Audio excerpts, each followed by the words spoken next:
तो आज हम ये समझते हैं कि ट्रंप अपना रुख बार बार क्यों बदल लेते हैं, क्यों उनको ये स्प्लिट पर्सनैलिटी की डिसऑर्डर है। तो रात में 2 बजे कभी भी उठ के वो ये बोल देते हैं कि नहीं वॉर स्टार्ट कर रहे हैं हम, और कभी भी बोल देते हैं कि नहीं हम कनाडा पे टैरिफ लगा रहे हैं, कभी भी हम बोल देते हैं नहीं हम ईरान में बम फोड़ देंगे, उनके पावर प्लांट सब खत्म कर देंगे, और फिर अगले दिन बोल देंगे सब चंगा सी। तो एक्चुअल में क्या उनके अंदर ये स्प्लिट पर्सनैलिटी है या कुछ और है। अब ये थोड़ा देखिए कि ट्रंप कभी भी ये बोलते रहते हैं कि nobody in this world understand economy better than me, मुझसे ज़्यादा दुनिया में कोई इकोनॉमी नहीं समझता, टैक्सेशन को नहीं समझता। और मैं बताना चाहता हूँ कि वो जहाँ तक है सही है। अब आप देखिए ये वीडियो में कि कैसा क्या है जो वो पूरे वर्ल्ड के इकोनॉमिक्स के साथ खेल रहे हैं, और हम ये भी आज समझेंगे कि कैसे interest rates, global interest rates जो है वो दुनिया चलाते हैं। ये वॉर, रिलीजन, ये सब नहीं, इंटरेस्ट रेट दुनिया चलाते हैं। तो आइए हम देखते हैं। तो इसको समझने के पहले हमें समझना पड़ेगा एक ऐसा नंबर जो कि सब बयां कर देगा कि कब वॉर होने वाला है, कब वॉर रुकने वाला है। वो नंबर है US 10 year treasury yield. US 10 year treasury yield है क्या, इसको अब हम समझते हैं। तो जब भी गवर्नमेंट को अगर पैसा लेना होता है, पैसा बोरो करना होता है, तो वो बैंक्स के पास नहीं जाते। उनको अगर पैसा बोरो करना है तो वो अपने बॉन्ड रिलीज करेंगे। कोई सी भी गवर्नमेंट, चाहे इंडिया की गवर्नमेंट हो चाहे यूएस की गवर्नमेंट हो, वो हमारे बॉन्ड रिलीज करेंगे। जब वो बॉन्ड रिलीज करेंगे तो डिफरेंट बैंक्स और इन्वेस्टर्स जो है वो बॉन्ड को परचेज करेंगे।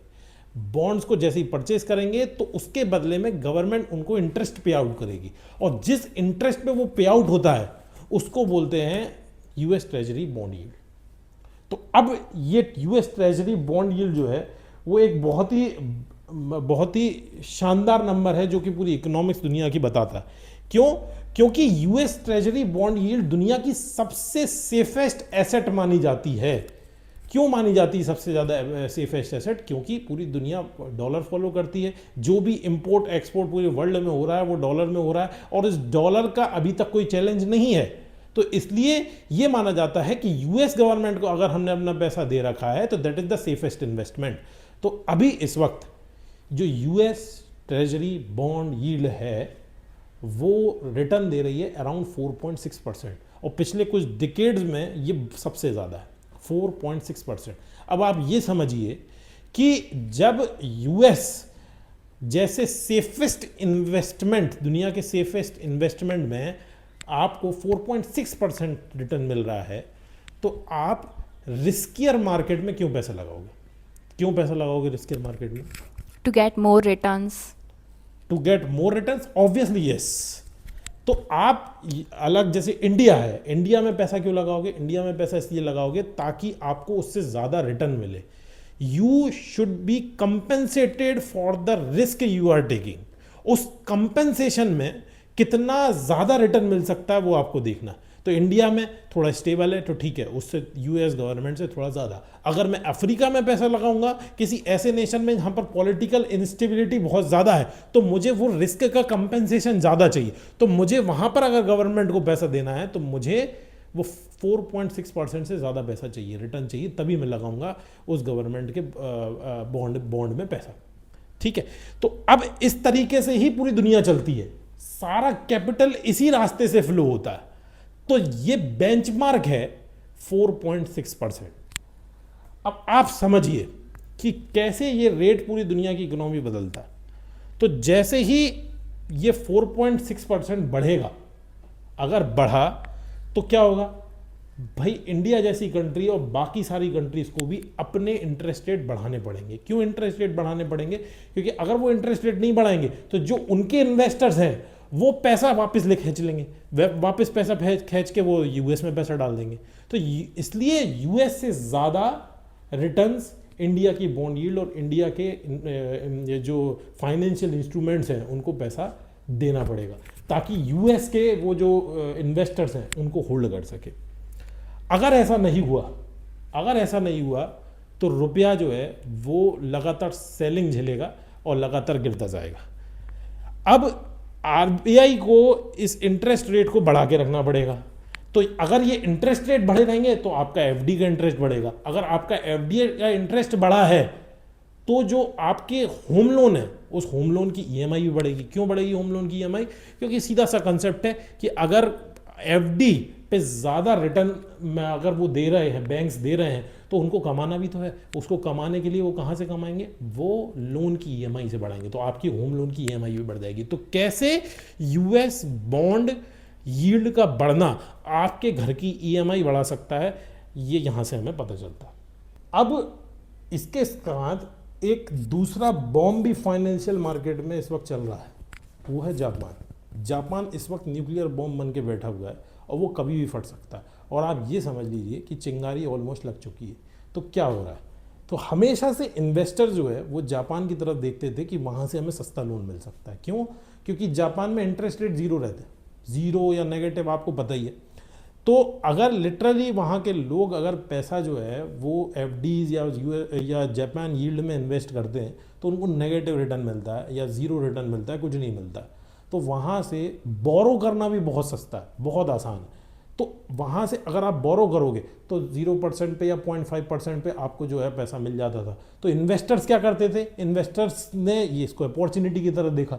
तो डिकेड से इन्वेस्टर्स जापान से पैसा जो है वो बोरो करते थे, उसको यूएस डॉलर में कन्वर्ट करते थे और यूएस डॉलर में कन्वर्ट करने के बाद उसको बॉन्ड यील्ड में इन्वेस्ट कर देते थे। ये एक बहुत अच्छा लूप होल था और यहाँ से वो फ्री में पैसा कमाते थे। क्यों? क्योंकि जापान से आपने 0.51% पे लोन लिया और लोन लेने के बाद यूएस में आपने 4.5 पे इन्वेस्ट कर दिया, तो आपको बैठे बैठे 2-3% का फ्री में मुनाफा हो जाता है। दैट इज़ फ्री मनी, और इसको बोलते हैं आर्बिट्राज। और इस पूरी प्रक्रिया को बोलते हैं येन कैरी ट्रेड। तो येन कैरी ट्रेड कैसे काम करता है? हमने जापान से फंड्स बोरो किए 0.1% पे, उस करेंसी को कन्वर्ट किया, कन्वर्ट करने के बाद हमने यूएस बॉन्ड्स खरीदे 4 से 5% पे, और जो भी पैसा हमें 3-4% मिला वो हमारा फ्री का प्रॉफिट हो गया। अब हो क्या रहा है? अब कहानी में ट्विस्ट आ गया। अभी क्या चल रहा है? जापान में इस वक्त इन्फ्लेशन बहुत ज़्यादा हाई है। इन्फ्लेशन इतना ज़्यादा हाई है कि उसको कंट्रोल करने के लिए जापान को कई दशकों में पहली बार इंटरेस्ट रेट को बढ़ाना पड़ा। तो जैसे ही उन्होंने इंटरेस्ट रेट बढ़ाया तो अभी धीरे धीरे उन्होंने इंटरेस्ट रेट जो है वो अपने 2.5% तक बढ़ा दिया। तो अब अगर 2.5% पे उन्होंने इंटरेस्ट रेट बढ़ा दिया तो अब ये पूरी कहानी बदल गई। अब क्या कहानी बदल गई? हमेशा से अमेरिका की यूएस बॉन्ड यील्ड अगर देखोगे पिछले दशकों से तो वो 2.5% के आसपास चल रही थी। तो 2.5% के आसपास चल रही थी तो क्या हुआ? जापान से आप फ्री में पैसा लेते थे और 2.5 पर इन्वेस्ट कर देते थे, आपको 2-3% मिल जाता था। अब हुआ ये कि जापान ने इंटरेस्ट रेट बढ़ा दिया, इंटरेस्ट रेट जापान में हो गया 2.1%। तो भाई अगर यूएस में भी 2 या 3% रिटर्न मिलेगा तो फिर इन्वेस्टर्स ये कैसे कैरी ट्रेड खेलेंगे? तो जापान से पैसा उठा के यूएस में डालने के लिए उनको अप्रॉक्सीमेटली करीब 2-2.5% का तो मुनाफा चाहिए।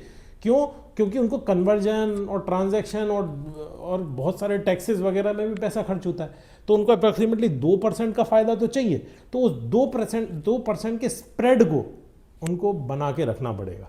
तो जापान ने जैसे इंटरेस्ट रेट 2.1 तक बढ़ा दिया, जो लेंडिंग रेट है 2.1 तक बढ़ा दिया, तो यूएस पे भी प्रेशर आ गया कि उसको अपना इंटरेस्ट रेट बढ़ा के रखना पड़ेगा। ऐसा क्यों उसके ऊपर प्रेशर है? क्योंकि बहुत ज़्यादा पैसा इस वक्त यूएस में जापान का लगा हुआ है। और यूएस इस वक्त किस कंडीशन में है? यूएस में अभी तक $39 ट्रिलियन का डेप्ट है, और वो डेप्ट इतना ज़्यादा बड़ा है कि इसका इंटरेस्ट $1 ट्रिलियन आ रहा है हर साल। और वो $1 ट्रिलियन आप ये समझ सकते हो यूएस के कंप्लीट डिफेंस बजट से ज़्यादा है।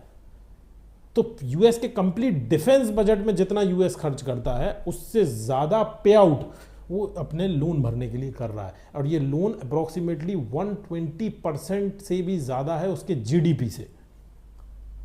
तो अब जब ये स्थिति है तो यूएस बिल्कुल नहीं चाहता कि वहाँ से पैसा निकाल के किसी और कंट्री में जाए, और वो ये चाहता है कि दुनिया से पूरा पैसा जो है वो इस वक्त यूएस में इन्वेस्ट हो, इसलिए जगह जगह जाके वहाँ पर ट्रेड कर रहा है कि आप हमारे इन्वेस्ट करिए। कभी सऊदी को जाके बोलता है, मिडिल ईस्ट को बोलता है, इंडिया को बोलता है, सबको बोलता है कि आप जो है प्लीज़ अमेरिका में इन्वेस्ट कीजिए ताकि अमेरिका के पास डॉलर आए। अब इस वक्त हो क्या रहा है, अब ये समझिए कि अब अगर यूएस बॉन्ड यील्ड 4% से कम आती है तो भाई वो जापान वाला एंगल आ जाएगा सामने। लोग बाग जापान से पैसा लेके वापस यूएस से पैसा लेके जापान में अपना लोन भर देंगे, जो कि डिसास्ट्रस रहेगा। बहुत ज़्यादा पैसा क्योंकि यूएस मार्केट में लगा हुआ है जापान का, तो वो किसी भी कंडीशन में यूएस नहीं चाहता।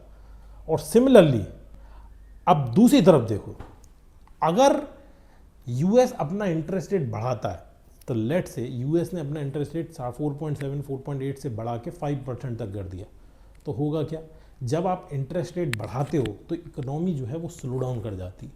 इकोनॉमी क्यों स्लो डाउन कर जाएगी, क्योंकि आपने इंटरेस्ट रेट बढ़ा दिए तो अब वहाँ पर बोरोइंग कॉस्ट बढ़ गई, क्योंकि यूएस में भी लोन के इंटरेस्ट बढ़ जाएगा, लोन का इंटरेस्ट बढ़ जाएगा, तो भाई वहाँ के जो बिजनेस है वो पैसा जो है वो बोरो करने में उनको ज़्यादा पैसा देना पड़ेगा, तो बोरोइंग जो है वो स्लो डाउन हो जाएगी। तो बोरोइंग स्लो डाउन हो जाएगी तो ये इकोनॉमी के लिए फिर से डिसास्टर हो जाएगा। पहला तो ये रीज़न है। दूसरा रीज़न क्या है कि भाई अगर बोरोइंग बढ़ेगी तो यूएस के पास भी तो 39 ट्रिलियन डॉलर्स की बोरोइंग है, तो वो भी उसको रीफाइनेंस करना पड़ेगा, और जब वो रीफाइनेंस हो जाएगा तो उनका जो $1 ट्रिलियन का पे आउट है वो भी बढ़ जाएगा, तो यूएस को और ज़्यादा ईएमआई अपनी पे करनी पड़ेगी $39 ट्रिलियन के जो लोन है उसके ऊपर। तो यहाँ से वो दोनों कंडीशन में फंस गया, ना वो यूएस ट्रेजरी यील्ड को 4.8% से ज़्यादा बढ़ा सकता है, ना वो उसको कम कर सकता है 4% से नीचे। तो ये नैरो ब्रैकेट के बीच में फंस गया है, 4.1 से 4.7 के बीच में। इस वक्त आज के दिन मैं बता रहा हूँ 4.6% के लगभग है। बट अब ये समझो कि हो क्या रहा है, अब ये हो रहा है कि जब भी रात में अगर 2 बजे ट्रंप जो है वो बोल दे कि नहीं भाई हम ईरान पे बम फोड़ रहे हैं, तो समझिए कि ये यूएस बॉन्ड यील्ड जो है वो नीचे जा रही है। यूएस बॉन्ड यील्ड जैसे ही नीचे जाएगी, अनसर्टेनिटी बढ़ाने की कोशिश करेंगे ट्रंप, या यूएस गवर्नमेंट अनसर्टेनिटी बढ़ाने की कोशिश करेगा। तो अनसर्टेनिटी बढ़ेगी तो लोग जो है वो सेफेस्ट इन्वेस्टमेंट की तरफ जाएंगे। लोग सोचेंगे कि let us invest in US treasury yield, US bond, तो यूएस बॉन्ड के रेट जो है वो इस तरीके से बढ़ते जाएंगे। तो यही उनकी वही है कि जैसे ही नीचे जाए 4.3 4.2 के लगभग जाए, तो जैसे ही वो डिप हो, तो डिप होने के बाद आप जियोपॉलिटिकल शॉक दे दो ताकि लोग जो है बॉन्ड खरीदें, और जैसे ही ये इतना ज़्यादा चले जाए बॉन्ड यील्ड कि 4.7 4.8% पे टच करने लगे, तो अब हमें कूल डाउन करना है, अब हमें वापस से बॉन्ड यील्ड नीचे करनी पड़ेगी। तो उस वक्त बिल्कुल शांति बोल दो कि हाँ भाई सब चंगा सी, सब बढ़िया है, सब शांति। तो इससे समझ में आता है कि ट्रंप जो है वो अपना मूड जिस तरीके से चेंज करते हैं, it's not because of his mood, this is a financial game he is playing. He is not wrong when he is saying he is a very good economist, he is absolutely not wrong. And you also need to understand, आपको भी ये चीज़ समझनी पड़ेगी कि ये दुनिया जो है ना वो इकोनॉमिक्स के नज़रिए से चलती है। ये दुनिया फाइनेंस या आइडियोलॉजी के बेस पे नहीं चलती, आइडियोलॉजी के बेस पे नहीं चलती, ये इंटरेस्ट रेट पे चलती है। आगे आने वाले वीडियो पे मैं ऐसी ही कुछ चीज़ें लेकर आऊँगा, उसके लिए आप मुझे फॉलो कर सकते हो।